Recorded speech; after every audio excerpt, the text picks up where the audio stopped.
शेर बोले कि मैं खतरे में हूँ बकरे के सामने, तो हंसी आएगी या नहीं आएगी? तो फिर तूने स्वर्ण और दलित और पिछड़ा और अछूत और सछूत ये सारे शब्द डिक्शनरी में, शब्दकोश में आ कहां से गए? आपने अडानी का पैसा मुसलमानों को हिंदू बनाने में क्यों नहीं लगाया भाई? जो आपके मंदिरों में दर्शन करता, जो चढ़ावा चढ़ाता, आप जब उसका पुनरुत्थान नहीं कर सके तो आप दूसरे धर्म का क्या करेंगे? ये एक सवाल पैदा होता। कपड़ा धो के ब्राह्मण को घर जाके पहुंचा के देता है तो टचेबल कैसे हो, अनटचेबल कैसे हो गया? कथित मुस्लिम सामाजिक कार्यकर्ता थे, सब नंगा नाच करने लगे समर्थन में शाहरुख खान के, और उधर से भी कथित भगुआ गैंग जिसको आप लोग कहते हैं वो चलने नहीं देंगे और ये बोले चला के रखेंगे। एक बहन भाजपा और उस मनुवादी खेमे में, दूसरा भाई इस मनुवादी खेमे में। माने एससी का नेता भी ब्राह्मण, मुस्लिम का नेता भी ब्राह्मण, आदिवासी का नेता भी ब्राह्मण। नारा लगाता दलित मुसलमान करो विचार, कब तक सहोगे अत्याचार। धीरेन्द्र शास्त्री ने कहा है कि हिंदू राष्ट्र घोषणा होने की बाकी है। वहीं रामदेव ने बड़ा हमला बोला है मुसलमानों पर, यहाँ तक इस्लाम का भी नाम लिया है। गुलाम सरवर साहब हैं, अब तो हिंदू राष्ट्र बनेगा। देखिए, अगर उच्चतम न्यायालय की उन टिप्पणियों को आधार बनाया जाए जिसमें उच्चतम न्यायालय ने एक रिट की सुनवाई में कहा था कि हिंदू जो है, हिंदुत्व ये कोई धर्म नहीं है, ये भारतीय कल्चर है, जीवन शैली है। जीवन शैली मतलब जो लोग प्राकृतिक नियमों को ही मान लें आप, अगर सुप्रीम कोर्ट की उस टिप्पणी को आधार बनाते हैं तो हम आप सब हिंदू हैं, मान लीजिए एक बार, तो सब हिंदू हैं तो सबका राष्ट्र है, भारत हमारा राष्ट्र है, तो हिंदू राष्ट्र है, ठीक है। लेकिन जिस अंदाज में, जिस स्टाइल में अब नई बात शुरू हुई, आपको बता देते हैं, जब हिंदुत्व और हिंदू पर लगातार काउंटर शुरू हुआ, तमाम जो अम्बेडकरवादी थे या यूँ कहें मूल निवासी थे या यूँ कहें जो सामाजिक बुद्धिजीवी और जो सामाजिक कार्यकर्ता थे, उन्होंने जब काउंटर शुरू किया तो इन्होंने नया शब्द अब लाया, सनातन शब्द। अभी जो योगी जी ने भाषण किया है उसमें हिंदू नहीं कहा, सनातन धर्म राष्ट्रीय धर्म होगा, याद होगा आपको। मतलब शब्द खोज लिया इन्होंने कि भैया ये अगर हिंदू कहते थे, हिंदू ये वो सुप्रीम कोर्ट की उस टिप्पणी को सामने ले आएंगे, उसमें तो खारिज कर दिया गया कि आप लोगों का जो स्टाइल है वो हिंदू नहीं है। और अगर ऐतिहासिक पन्नों को उल्टेंगे तो उसके मायने बड़े अजीब अजीब से हैं, काला चोर क्या क्या, और बड़ा कंट्रोवर्सी है कि किसने किसने नाम दिया, कब दिया, मैंने एक उलझाव है। इस उलझाव से निकलने के लिए सनातन शब्द लाया। सनातन का भी अर्थ है ना उसका आदि है ना अंत है, मिला जुला के इस्लाम वाले भी कह रहे हैं कि हम भी सनातन हैं, और बुद्ध धर्म का दावा है कि हम सबसे पुराने हम हैं, तो उस हिसाब से हम सनातन है, मतलब शाश्वत धर्म, सनातन धर्म। उलझे हुए तो ये हैं।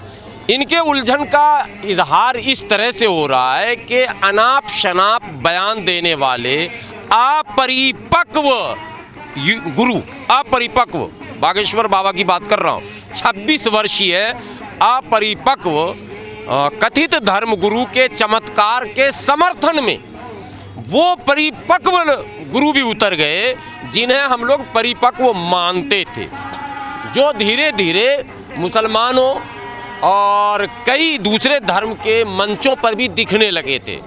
बाबा रामदेव जमीयत उलमा हिंद के मंच पर कई बार दिखे। बाबा रामदेव हमारे संगठन के मंच पर भी कल्चरल सेंटर पर आए थे।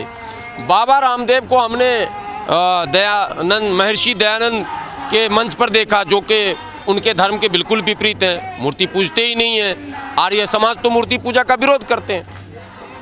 तो हमें लगा कि बाबा रामदेव एक परिपक्व अब हो गए, मैच्योर हो गए, सब में एडजस्ट कर जाएंगे। लेकिन अभी जो बयान उन्होंने दिया वो बयान दर्शाता है कि ये सब के सब मतलब उलझे हुए हैं। अब उलझन क्या है ये समझ में बात नहीं आ रहा। सिंपल सा फार्मूला है, मानव प्रवृत्ति है। मानव की बात क्या करूं मैं, पशु की भी बात करूंगा, उसको भी प्यार, सम्मान, आदर पसंद है। यदि आप सम्मान से रखेंगे तो वो आपका माने एकदम अपनापन हो जाएगा, परिवार का एक अंग बन जाएगा, और इतना वो आपसे प्रेम करने लगेगा कि खुदा न खास्ता अगर उसकी मृत्यु हो जाए, तो जैसे एक परिवार का सदस्य बिछड़ता है तो आदमी अफसोस करता, रोता, वैसे ये अनुभव हमने किया है। मैं भी बिल्ली पालता हूँ, मुझे लगा कि प्यार जानवर को भी पसंद है, तो इंसान है साहब। लेकिन हिंदू राष्ट्र में दलित, पिछड़े, आदिवासियों का क्या लगता है, क्या होगा? 97% ब्राह्मण के अलावा 97% हिंदुओं का क्या होगा? मैं वहीं आ रहा था अभी।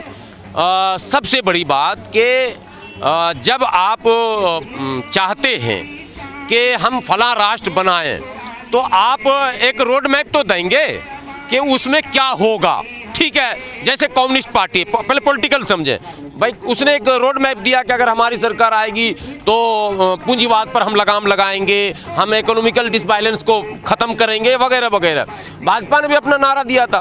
वैसे ही आप ये बताइए कि यदि सनातन राष्ट्र हो जाता है जिसकी परिकल्पना आप लोगों ने की है, उन लोगों ने, तो आप क्या करेंगे? क्या समता, समानता, सम्मान, मानव अधिकारों को कुचलेंगे, हनन करेंगे या उसको लागू करेंगे? और अगर लागू करेंगे तो वो तो लागू ही है। आर्टिकल 14 हो, 15 हो, 16 हो, 17, पूरा जो मौलिक अधिकारों से जुड़े जितने भी अनुच्छेद हैं वो तो हमें कह ही रहे हैं कानून की नज़र में सब बराबर। तो क्या आपके संविधान की नज़र में सब बराबर नहीं है? बस यहीं से एक सवाल पैदा होता है, और ये सवाल जब पैदा होगा तो मैं आपको कहता हूँ, आपके व्यूवर को भी, वहीं पर इस्लाम और हिंदू आएगा खतरे में। दो मौलाना आएंगे सामने, इस्लाम को खतरे में बताएंगे, दो पंडित जी आएंगे बोलेंगे हिंदुत्व खतरे में है।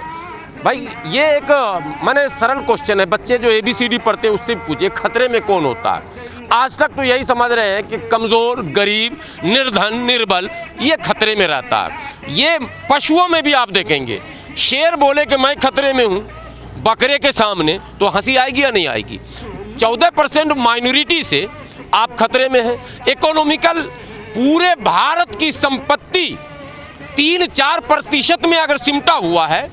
पॉलिटिकल पूरे भारत के जितने नीति निर्धारण करने वाले लोग हैं किसी भी आयोगों में, वो आप हैं साहब। तमाम पॉलिटिकल मुख्यमंत्री इनके, राज्यपाल इनके, सचिव, सचिवालय चले जाइए। अब मैं फिर कहेंगे ये जातिवाद फैला रहे हैं। मैं तो जातिवादी हूँ ही, मैं तो इस्लाम में जातिवाद फैला रहा हूँ, फैला नहीं रहा हूँ, जातिवाद की बात कर रहा हूँ। इस्लाम के भी कथित मनुवादी यही आरोप लगाते हैं कि आप लोग जातिवाद इस्लाम में नहीं है। अरे मूर्ख है नहीं तो तूने फिर नीच, अशराफ, अजलाफ लफ्ज़ लाया कहाँ से? है नहीं तो फिर तूने स्वर्ण और दलित और पिछड़ा और अछूत और सछूत ये सारे शब्द डिक्शनरी में, शब्दकोश में आ कहाँ से गए? आसमान से आकर चिपक गए क्या? तुम्हारे मन में कुछ आया तभी तो कलम बंद हुआ तो है।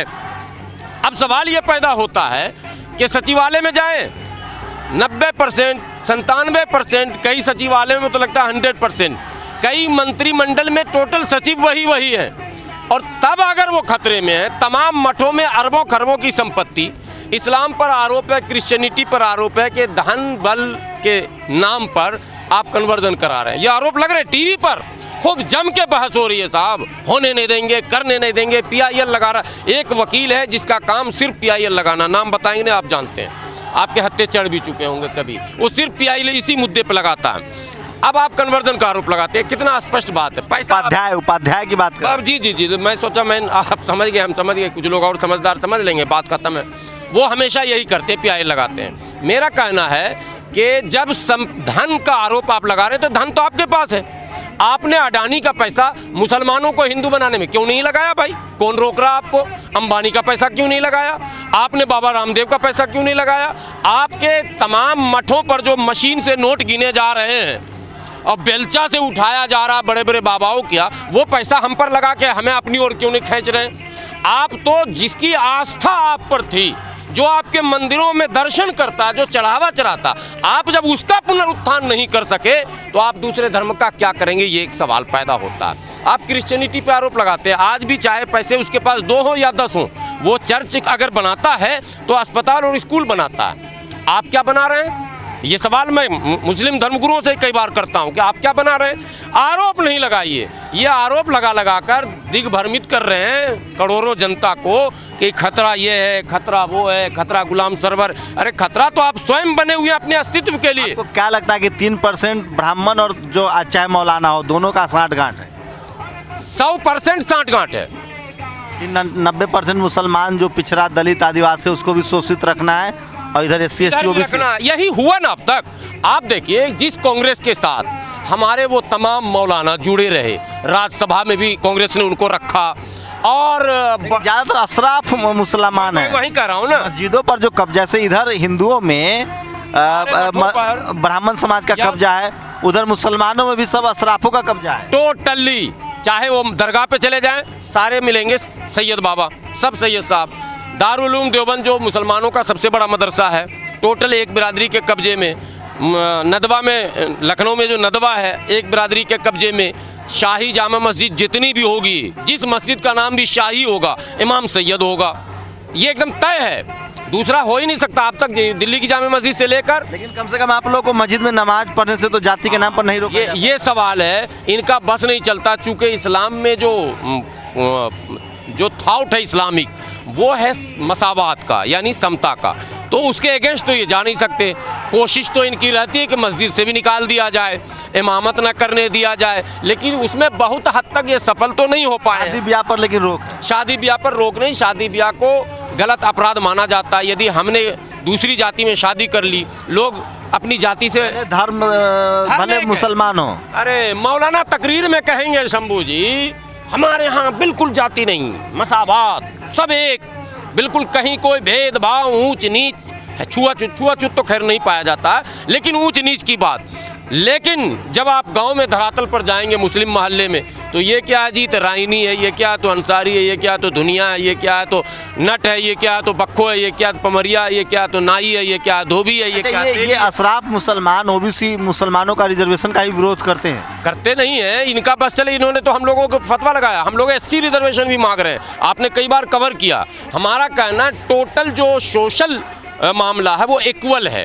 तो अगर मोची चमड़े का काम करता है और वही मोची इस्लाम में, क्रिश्चियनिटी में कहीं भी जाता है, तो उसको वो स्टेटस जो उसके पेशे के आधार पर, आपको मैं इस बात को समझाने के लिए ये कहता हूँ कि किसी के पेशानी पर लिखा है क्या ब्राह्मण, किसी के माथे पे ओबीसी लिखा है क्या, किसी के माथे पे एससी लिखा है क्या, नहीं लिखा है ना। तो आप ये जो शेड्यूल्ड बना, जो सूचियां बनी, वो बनी कैसे? काम के आधार पर। तो धोबी अगर कपड़ा धोता है, वो हिंदू हो, मुस्लिम हो, सिख हो, ईसाई हो, जैन हो, पर मतलब नहीं, आपने कैटेगरी, जो सोशल कैटेगरी तय किया आपने। लेकिन मुसलमानों में कम से कम अनटचेबिलिटी नहीं है ना। अनटचेबिलिटी नहीं है, तो संविधान में ये आधार था कि अनटचेबिलिटी जिनके साथ हुआ है, छुआछूत, काम कोई छोटा बड़ा नहीं होता है। एससी कोटे में टचेबल अनटचेबल दोनों है। आप जी पूरी सूची निकालिए। तो ये मौलाना और अशरफ मुसलमानों का बड़ा साठगांठ है। धोबी को आप टचेबल मानेंगे क्या? कपड़ा धो के ब्राह्मण को घर जाके पहुंचा के देता है, तो टचेबल कैसे हो, अनटचेबल कैसे हो गया? अगर वो अछूत होता तो घर तक कैसे जाता? वो एंट्री है। अछूत में भी कैटेगरी इन्होंने बनाया मेरे काम का। जैसे नाई गाल भी पकड़ लेता, आपको पता है, तो नाई को ही अगर अछूता बना देंगे तो इनका दाढ़ी मोछ कौन बनाएगा? अच्छा, क्या लगता है ये जो मैं हिंदुओं पर भी आऊँगा, मुस्लिम समाज के जो लोग हैं, वो क्या समझ पा रहे हैं कि उनका दुश्मन ये चाहे धीरेन्द्र शास्त्री जैसे लोग हैं जो इस्लाम को गाली देते हैं, मुसलमान को गाली देते हैं? देखिए, सबसे खुशी की बात तो प्रसन्नता, वो हिंदू कहते हैं, जबकि हिंदू तो मैं भी हूँ। क्या आपको नहीं लगता कि सिर्फ ब्राह्मण समाज के लोग सबसे ज़्यादा पॉलिटिकल फ़ायदा लेते हैं मुसलमानों से नफरत के नाम पर? पहले वो धर्म के नाम पर ऊपर कमाई खा रहे थे जब देश आज़ाद नहीं था। जब वोट का अधिकार आया, उनकी संख्या कम है, 3% 4% है, तो वो हिंदू कह के एकजुट हुए। तो मुस्लिम समाज सिर्फ हिंदू हिंदू क्यों बोलता है? वो क्यों नहीं कहता है कि मेरे इस्लाम के खिलाफ और मुसलमान के खिलाफ ब्राह्मण है? वो हिंदू क्यों बोलता है? बहुत वाजिब सवाल है, और ये सवाल अक्सर आपको मुस्लिम नेताओं से पूछना चाहिए। हम लोगों ने एक अभियान चलाया और हम लोग कहते हैं दलित है एक समान, हिंदू हो या मुसलमान। हम लोग कहते हैं पिछड़ा एक समान, हिंदू हो या मुसलमान। दलित है एक समान, हिंदू हो या मुसलमान। ये नारा हम लोग लगाते हैं और इनडोर हम लोग समझाते हैं। आपके मोहल्ले में अगर जाटव है, आपके मोहल्ले में अगर वाल्मीकि है, आपके मोहल्ले में खटिक है, आपके मोहल्ले में दूसरी तमाम एससी की जातियाँ हैं, और आपके मोहल्ले में ब्राह्मण भी है गांव में, और राजपूत भी है। मुसलमानों की प्राथमिकता होती है कि हमारे दोस्ती भी है ठाकुर, राजपूत और ब्राह्मण से हो जाए। हमने कहा क्यों? तो सवाल ये होता है, ये गंदे रहते हैं, ये साफ रहते हैं। देखिए, वही चीज़ ब्राह्मण मेरे विषय में कह रहा, ब्राह्मण है मुसलमान गंदे, यही मैं कह रहा हूँ। तो मैं उनको समझाता हूँ कि जो तुम्हारे भेजे में घुसाया जिसने कि ये गंदे रहते हैं, मैं इनके घर नहीं जाऊँगा। मैं अपने गांव का बता दूं, मेरे गांव में चमार 200 घर हैं, लगभग 150 घर, और आज है कैमरे पर बोल रहा हूं, मेरे गांव तक ये पहुंचता है, आपके चैनल को लोग देखते हैं। सारे लोग क्रिश्चियन हो गए। मैंने मुसलमानों को कहा, ये क्रिश्चियन भी तुम्हारी वजह से हुए, हिंदुओं ने इन्हें सम्मान दिया नहीं, तुमने भी इसका अपमान किया, गले लगाया नहीं, वरना यही प्रधान होते, यही मुखिया होते। एससी सीट होने के बाद भी दूसरी जातियाँ, पासी जीता हमारे यहाँ, पासवान जीता, मगर वोट ज़्यादा चमार का था, नहीं जीता। कारण कारण उसको मुसलमान उसके साथ खड़ा नहीं हुआ। अब मैं मुसलमानों को कहता हूँ कि अकॉर्डिंग टू इस्लाम, अगर मुसलमानों का दुश्मन हिंदू है या हिंदुत्ववादी लोग हैं? नहीं, मुसलमानों का दुश्मन असल में मनुवादी सोच है। ये जाति की बात मैं नहीं कर रहा हूँ। और मनुवादी दोनों वर्गों में पाए जाते हैं। मनुवाद का कई तरह से विश्लेषण आप कर सकते हैं। मनुवाद का मतलब मनुस्मृति ने जिस सोच को फैलाने की कोशिश की है, यदि वो सोच लेकर कोई मौलाना भी बैठ गया है तो वो मनुवादी है। यदि वो सोच लेकर मनुस्मृति में है क्या या लेकिन मनुवाद, अभी देखिए ना, हिंदू लोग तो अभी आवाज़ उठा रहा है, रामचरितमानस के तुलसीदास पर आवाज़ उठा रहा है। सरकार से सवाल, SC ST OBC जग गया है। किसान जातियाँ, जाट, गुर्जर, पटेल, मराठा, राजपूत तक भी अब राम मंदिर के ट्रस्ट में नहीं डाले गए हैं। वहाँ तो अपने आंदोलन की शुरुआत हो चुकी है। क्या मुस्लिम समाज में जो SC ST जो OBC के लोग हैं, मुस्लिम OBC हैं, जो पसमानदा हैं, उनको अपने हक अधिकार की बात करने की सलाहियत है या उनको इस्लाम से बाहर करने की धमकी दी जाएगी? बहुत मैं खुश हूँ। अब पिछले 1-2 वर्षों से ज़्यादा, हालांकि अब अभियान तो कब का चला, किताबें लिखी गई, अली अनवर अंसारी ने किताब लिखी, मसावात की जंग, डॉक्टर एजाज अली ने पूरा मुहिम चलाया। लेकिन अब मैं कह सकता हूँ, सोशल मीडिया को आप देखेंगे तो आप भी मान लेंगे कि जो नौजवान नई पीढ़ी है वो एक गिरोह काम कर रहा है इस्लाम इस्लाम कहकर, और एक गिरोह काम कर रहा है कि नहीं, हम अधिकार अधिकार अधिकार अधिकार। अब अधिकार की जहाँ बात आती है वहाँ ये कथित मुस्लिम, मैं कह रहा हूँ ओरिजिनल मुस्लिम, ओरिजिनल इस्लाम तो मसावात की बात ही कर रहा है। वो तो कह रहा है कहीं भेदभाव नहीं, मानव मानव एक समान है। और वो तो सबके विषय में कहता है कि सभी एक आदम की औलाद। अरे जब एक आदम की औलाद है, एक हव्वा की औलाद है, तो फिर एक माँ बाप का 4 अगर बेटा है तो उम्र में तो छोटा बड़ा हो सकता है, संपत्ति के अधिकार में तो छोटा बड़ा नहीं हो सकता है ना। तो आप तो संपत्ति के अधिकार में भी छोटा बड़ा कर रहे हैं, आप तो उनको कुर्सी पर बैठने देने में भी छोटा बड़ा कर रहे हैं। आज 21वीं सदी में 75 वर्षों तक संवैधानिक व्यवस्था लागू रहने के बावजूद भी आज भी यदि मंदिरों में जाने पर एक वर्ग विशेष को अपमानित किया जाए, आज भी अगर मुसलमानों में मस्जिद में इमामत करने से किसी जाति को रोका जाए तो ये क्यों नहीं माना जाए? ये मुसलमान मतलब मुसलमानों में भी जातियों के हिसाब से तय है कि कौन मजा मारेगा और कौन चंदा देगा और कौन दरी बिछाएगा। अब तक यही हो रहा है, अब तक यही हो। जाइए अजमेर, किसका कब्जा है? जाइए निज़ामुद्दीन, देखिए किसका कब्जा है। तमाम 90% दरगाहों, 90% खानकाहों, 90% बड़े बड़े इदारों, 90% शाही मस्जिदों, 90% सोशल ऑर्गेनाइजेशन जो धर्म के नाम पर, जमीयत उलमा, जमात इस्लामी, जमात अहले हदीस, all India personal law board, पूरे पर्सनल लॉ बोर्ड को खंगालिए। उनके सदर, सेक्रेटरी यानी प्रेसिडेंट, जनरल सेक्रेटरी, ट्रेजर और टोटल मेंबर की लिस्ट आप निकालिए ना RTI से। एक आध को सिंबॉलिक जैसे इधर बनाया जाता है, रखते हैं। हाँ, ये एकदम आप टिपिकल क्वेश्चन कर देते हैं। वो एक एक रखते हैं। अब प्रश्न मुस्लिम मशावरत एक कमेटी थी, उसमें बाद हफ्ता रिजर्वेशन दे दिया उसके सदर ने कि भाई पिछड़ों को यानी पसमानदा मुसलमानों को 35% इसमें आरक्षण रहेगा। हंसी आती है। जैसे इधर ब्राह्मण समाज के खिलाफ जो एक आवाज़ उठ रही है भागीदारी की, उधर भी उठ रही है। और देखिए, सच पूछिए तो इस्लाम जो है वो उठा ही था इसी के खिलाफ। मनुवाद के खिलाफ उठने वाले आंदोलन का नाम ही इस्लाम है। मनुवाद के खिलाफ उठने वाले आंदोलन का नाम ही है कबीर पंथ। मनुवाद के खिलाफ आंदोलन उठने का नाम ही अम्बेडकरवाद। मनुवाद के खिलाफ आंदोलन उठने का नाम ही है, आप वो माता सावित्रीबाई फुले की जीवन को देखें। लेकिन आप लोगों को तो बहुत धमकियाँ मिलती होंगी गुलाब सरवर साहब। हम तो दोनों तरफ से धमकी मिलती है, और यहाँ से लेकर टीवी तक। नहीं, अब तो मोदी जी कह रहे हैं कि हम पसमानदाओं को गले लगाएंगे। हाँ, वहाँ भी हम सावधान लोगों को कर रहे हैं कि भाई गले लगाएंगे किन शर्तों पर। पहले शर्त तय, दलित पिछड़ों को गले लगाया उसी टाइप से लगाएंगे। बस वही तो, ये मैं अपने लोगों को कहता हूँ कि भाई ये एक धोखा है, ये फरेबी शब्द है। इसको आप यूँ समझे जैसे कहा जाए जुमला है, तो ये भी एक जुमला है। यदि आप पसमानदा को गले लगाना चाहते हैं, जितने भी मॉब लिंचिंग हुई, आपको अब नाम बता देता हूँ। तबरेज़ अंसारी, अंसारी मतलब पसमानदा, अखलाक पसमानदा मतलब 90%। ये पठान में शाहरुख खान ने जो गुंडा है, जो आतंकवादी, उसका नाम अंसारी। हाँ, मैं बता रहा हूँ ना। खेल देखिए पहले, खेल और खेल। मुस्लिम में वो, जबकि इस्लाम में सिनेमा नाचना बाचना से दूर रखने को कहा गया, नग्नता अश्लीलता से दूर रहने को कहा गया, लेकिन पठान के समर्थन में आप देखेंगे वो कथित अशराफ मुसलमान है। सारे कथित मुस्लिम स्कॉलर, खान, आमिर खान, शाहरुख खान, अरे सर जितने कथित मुस्लिम सामाजिक कार्यकर्ता थे सब नंगा नाच करने लगे समर्थन में शाहरुख खान के, और हिंदू मुस्लिम का माहौल बना दिया। और उधर से भी कथित भगवा गैंग जिसको आप लोग कहते हैं वो चलने नहीं देंगे और ये बोले चला के रखेंगे।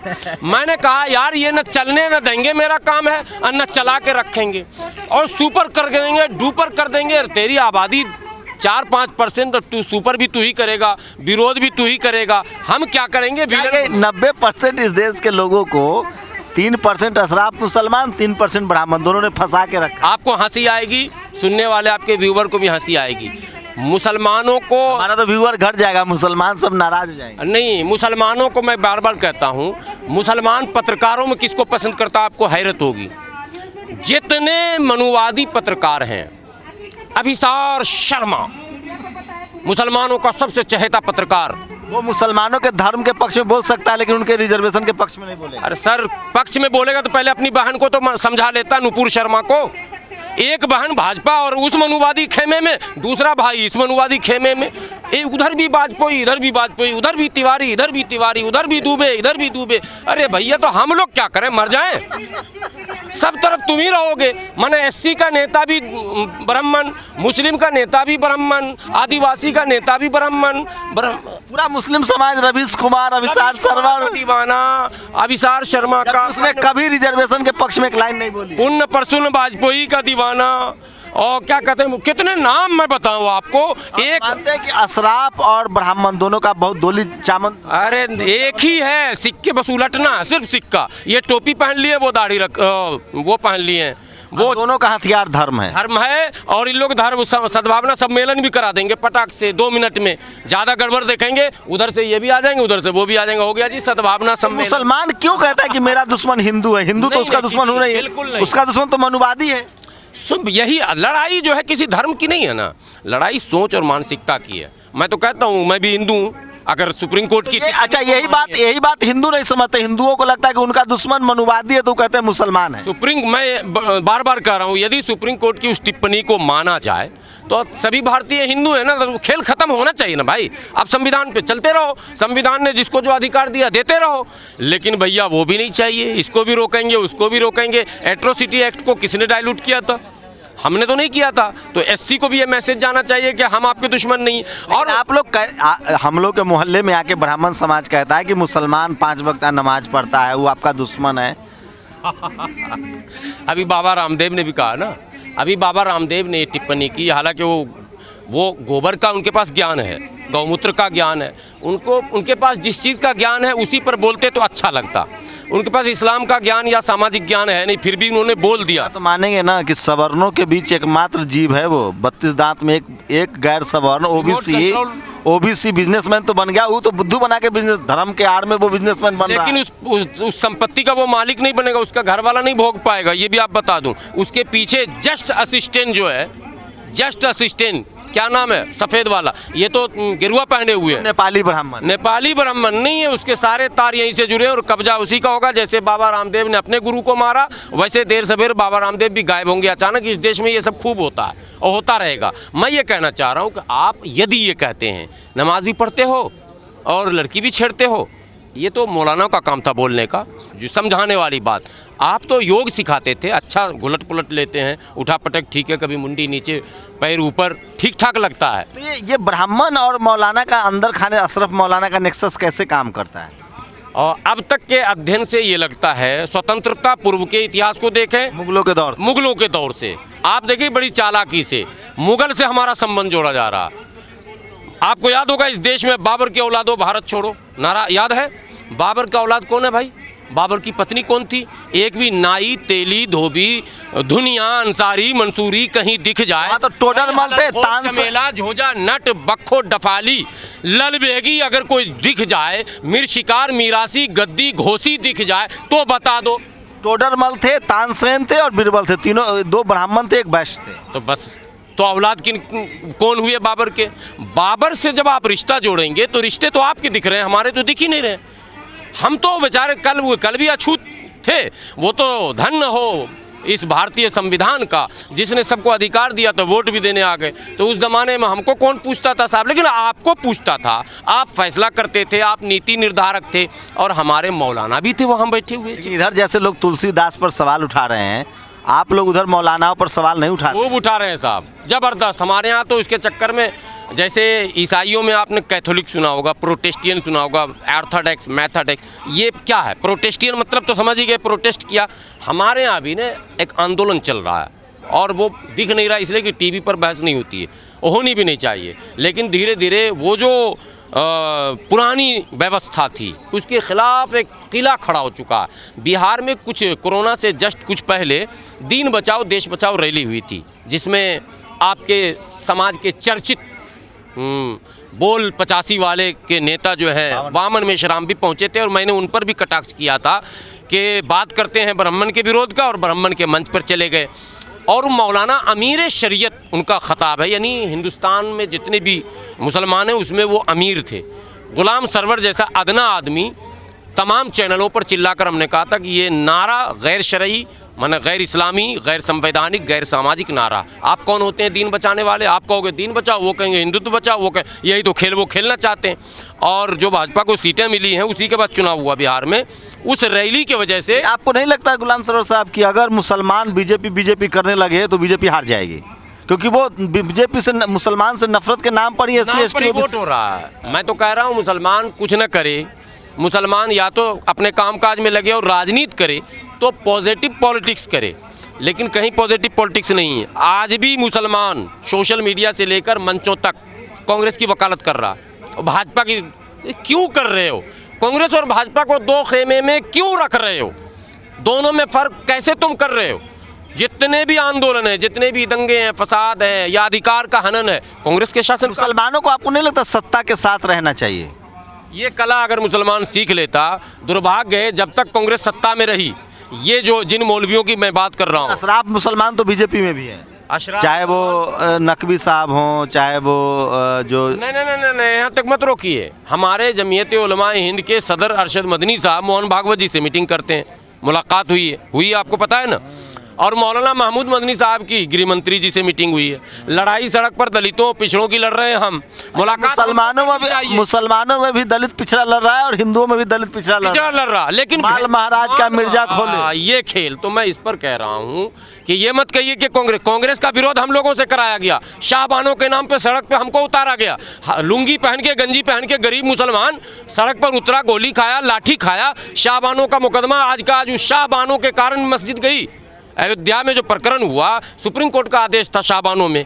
अगर हम चुपचाप एज इट इज़ मान लेते या इंटरनल सरकार से बात करते, उसका रास्ता निकाल लेते, तो हंगामा नहीं होता। उस हिसाब से तो मोदी जी सोशल रिफॉर्म के लिए अच्छा काम करें, चाहे 3 तलाक हो। तो अच्छा है, कांग्रेस से तो अच्छा है, क्योंकि अयोध्या विवाद की जड़ में कांग्रेस 23 दिसंबर 1949 से लेकर जितने दंगे हुए 80 और 90 के बीच पूरे देश के हर शहर को तबाह किया गया। मेरठ, मलियाना, आशिमपुरा, मुरादाबाद, फिरोजाबाद, अलीगढ़, भदोई, वाराणसी, मऊ, भागलपुर, नालंदा, क्या कहते हैं, मुंबई, गोवंडी, भिवंडी, जमशेदपुर, कोई जगह आप बताओ जहां दंगे ना हुए हों। 57,000 दंगे हुए सिर्फ उसी मस्जिद के नाम पर। कांग्रेस को यह अकल नहीं था कि इस विवाद को सुलझा दिया जाए। जबरन आपने छीना जो सुप्रीम कोर्ट ने कहा। कांग्रेस पाल रही है बीजेपी को। कांग्रेस पाल नहीं रही, कांग्रेस ने दिया। फिर कांग्रेस को आप छेड़े। 2002 में गुजरात दंगा हुआ था। विलेन कौन थे? मोदी और अमित शाह थे ना विलेन। 2004 में पूरे देश ने मनमोहन सिंह की सरकार बनवाई। 10 साल सरकार में रहे। इन दोनों विलेन को क्यों नहीं जेल में डाला? क्यों ये राजनीति में आ गए? किसने लाया? आपको पता है 2005 में मुसलमान वोट ब्राह्मण को ही देता है। अंतिम बात, 2005 में best chief minister award Manmohan Singh की सरकार ने गुजरात के उस समय के मुख्यमंत्री, आज के हमारे प्रधानमंत्री नरेंद्र मोदी जी को दिया। मेरा कांग्रेस से सवाल है कि बेस्ट चीफ मिनिस्टर वो 2005 में कैसे बने? तो मुसलमानों को तो मोदी मोदी मोदी करना चाहिए। बिल्कुल मोदी मोदी करना चाहिए। पहले कांग्रेस को दफन करना पड़ेगा।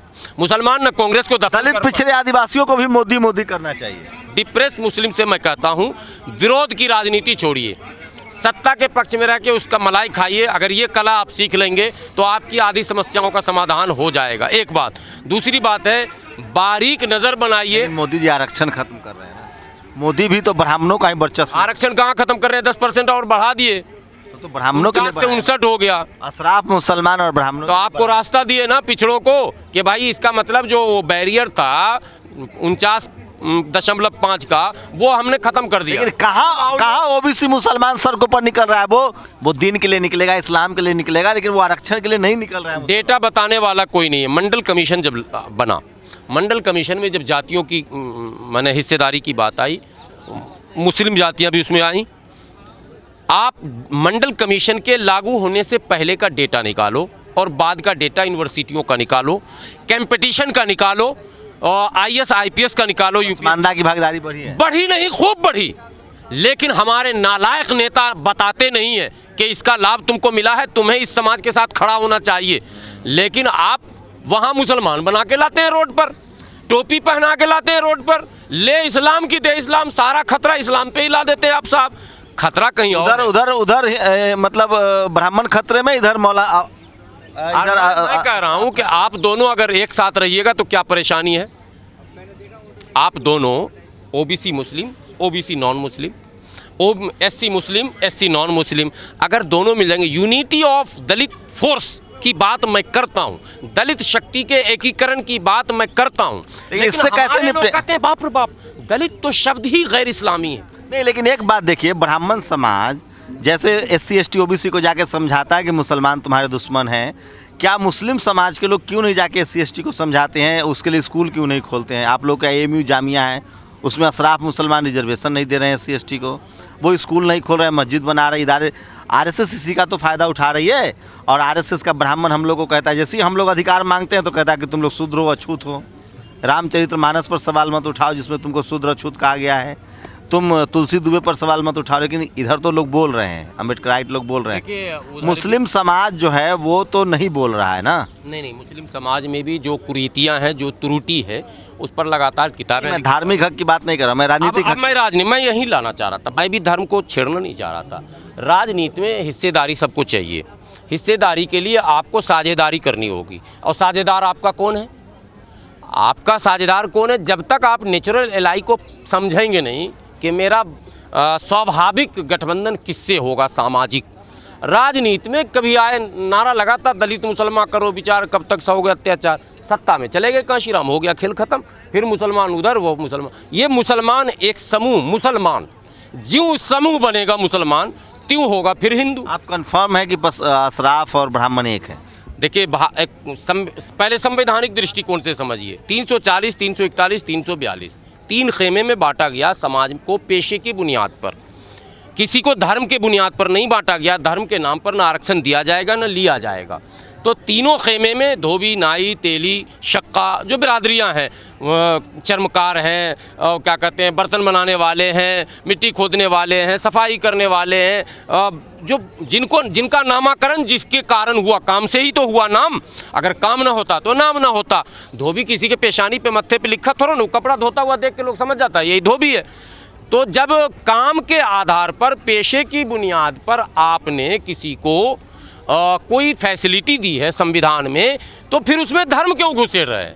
उसको पेशे तक सीमित रखिए, एक सवाल। दूसरा, वो पेशे वाले चाहे किसी धर्म के हो, अपने हम पेशा, सड़क पर चलते हैं ना ड्राइवर, जो क्या कहते हैं, पेशेवर ड्राइवर, अगर एक्सीडेंट होगा तो ड्राइवर के साथ खड़ा होता है, वो हिंदू मुसलमान नहीं देखता। बताइए, धोबी को धोबी के साथ खड़ा होना चाहिए, नाई को नाई के साथ खड़ा होना चाहिए। हिंदू, अगर ये लोग हिंदू राष्ट्र जिसको कहते हैं, हिंदू अगर ब्राह्मण राष्ट्र बना भी लेते हैं तो मुसलमान को कोई नुकसान नहीं है, SC ST OBC को ज़्यादा नुकसान होगा। 97% हिंदुओं का अधिकार चला जाए। अगर एक इंसान को भी नुकसान है तो अकॉर्डिंग टू इस्लाम मैं ये कहूँगा कि मुसलमानों का भी नुकसान, आपके रहते हुए आपके समर्थन से अगर वो चीज़ें रुक सकती थीं और आपने समर्थन नहीं दिया और वो चीज़ें हो गई, जिससे किसी आम लोगों का, एक आम बिरादरी जाति का, एक आम वर्ग का नुकसान हो रहा है, आर्थिक, सामाजिक, राजनीतिक और शैक्षणिक, कहीं भी, तो आप भी अपराध की श्रेणी में हैं। इसलिए मुसलमानों को चाहिए कि संवैधानिक व्यवस्था को अक्षरशः लागू कराने में जो लोग भी अग्रिम भूमिका निभाते हैं, उनके साथ आपको बगैर किसी स्वार्थ के खड़ा हो जाना है। और सोचिए, भारत का ब्राह्मण समाज कहता है कि हिंदू राष्ट्र बनाएंगे, उसमें नुकसान किसको है? 97% हिंदुओं को। उधर अशराफ मुसलमान कहता है इस्लामिक राष्ट्र बनाएंगे, नुकसान किसको है? 97% मुसलमानों को। मैं फिर कह रहा हूँ, भारत में धर्म नहीं जाति देखिए, असली खेल वहाँ छुपा हुआ है। इस देश के 97% चाहे वो हिंदू हो चाहे मुसलमान हो, उनको धर्म से कुछ नहीं मिल रहा है, जाति के आधार पर उनका शोषण हो रहा है। संवैधानिक अधिकार उनको मिल रहा है और उसी संवैधानिक अधिकार को ख़त्म करने के लिए कोई इस्लामिक राष्ट्र चाहता है और कोई ब्राह्मण राष्ट्र चाहता है। पूरी बातचीत करने का बड़ा रिस्क है, हमको भी गाली देंगे, इनको भी गाली देंगे, हमारा तो दर्शक भी घट जाएगा। लेकिन मैं फिर कह रहा हूँ, क्या डर से ईमान की बात करनी बंद कर दी जाए? मैं तो नहीं करूँगा। मैं इस देश के संविधान के साथ हूँ, इस देश के लोगों के साथ हूँ और उनके हक अधिकार सुरक्षित होने चाहिए। पूरी बातचीत पर आप लोग अपनी प्रतिक्रिया जरूर दीजिए। मैं इसलिए कह रहा हूँ, आपको भटकाया जा रहा है।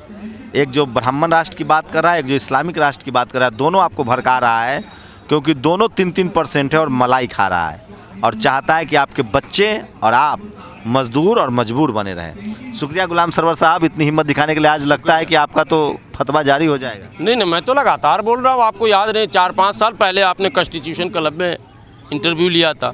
अनेकों आपके विषय में कहा जाता है कि उल्टे पुल्टे सवाल आपके होते हैं और वो तमाम सवाल का मैंने सामना किया था। मैंने तब भी जमकर कहा था। आपने एक बहुत अजीब सा सवाल किया था कि मैं सूअर खाता हूँ, आपको आपत्ति है क्या? याद आपको अगर आ जाए, मुझे याद है, वो वीडियोस होंगे भी। मैंने तब भी कहा था कि मेरे पड़ोस में भी रहने वाला अगर वो उसको बेहतर समझता है, वो खाता है, हमें आपत्ति नहीं होनी चाहिए। धर्म के नाम पर जो लड़ा रहा है वो अधिकार देने के लिए तैयार नहीं। असल मुद्दा ये है, आपको धर्म के नाम पर जो लड़ा रहा है वो आपके राजनीतिक, आर्थिक और सामाजिक अधिकार के लिए तैयार नहीं। और सबसे बड़ी विडंबना देखिए, ब्राह्मण शोषण कर रहा है हिंदू धर्म वालों का और मुसलमान का शोषण कर रहा है इस्लाम मानने वाले। क्या इस बात से आप सहमत हैं? सहमत है। इसी पर हम लोग बोलते हैं। हमारा जो वर्गीकरण किया गया, हमारा जो नामाकरण किया गया, हमें जो दोनों कम्युनिटी के गरीब लोगों का शोषण उनके धर्म के नाम। आप देखिए ना, 26 जनवरी 1950 को संविधान लागू हुआ। फरवरी, मार्च, अप्रैल, मई, जून, जुलाई, अगस्त, मात्र 7 महीने बाद अनुच्छेद 341 पर आपने कहा ना टचेबल अनटचेबल, अगर ऐसी बात होती तो 26 जनवरी 1950 से पहले ही बाबा साहब ये व्यवस्था करके जाते ना, या 1949 जब नवंबर 1949 में संविधान सौंपा था तभी व्यवस्था हो जाती कि भाई नहीं, इसमें मुस्लिम नहीं रहेगा। 10 अगस्त 1950 को पंडित नेहरू जी ने बाज़ाब्ता अनुच्छेद 341 पर धार्मिक प्रतिबंध लगाया, जो कि असंवैधानिक था। संविधान पर एक काला धब्बा है। सोचिए, धर्म की कहीं बात नहीं थी संविधान में। मौलाना आवाज नहीं उठाया, ये मैं कह रहा हूँ। धर्म की कहीं बात नहीं थी, बात थी शैक्षणिक पिछड़ापन, सामाजिक पिछड़ापन और अनटचेबिलिटी, जिनके साथ छुआछूत हुआ है। किसने धर्म को जोड़ा है, इसको पहचान कीजिए। मैं फिर कह रहा हूँ, इस देश में बड़ी साजिश है और न हिंदुओं का शोषण मुसलमान कर रहा है, न मुसलमानों का शोषण हिंदू कर रहा है। अपने अपने धर्म के जो शोषित वंचित लोग हैं, उनके धर्म के जो पैरोकार हैं, वही शोषण कर रहे हैं। पूरी बातचीत पर अपनी प्रतिक्रिया जोड़ दीजिए। शंभू कुमार सिंह, नेशनल दस्तक, दिल्ली। नेशनल दस्तक की आपसे गुजारिश है कि अगर इसको बचाना चाहते हैं तो नेशनल दस्तक को सब्सक्राइब करने के लिए रेड कलर के सब्सक्राइब बटन को दबाएं, फिर बेल आइकन की घंटी दबाएं। नेशनल दस्तक को बचाने के लिए बहुत जरूरी है कि हर खबर को शेयर करें, लाइक करें, कमेंट जरूर करें।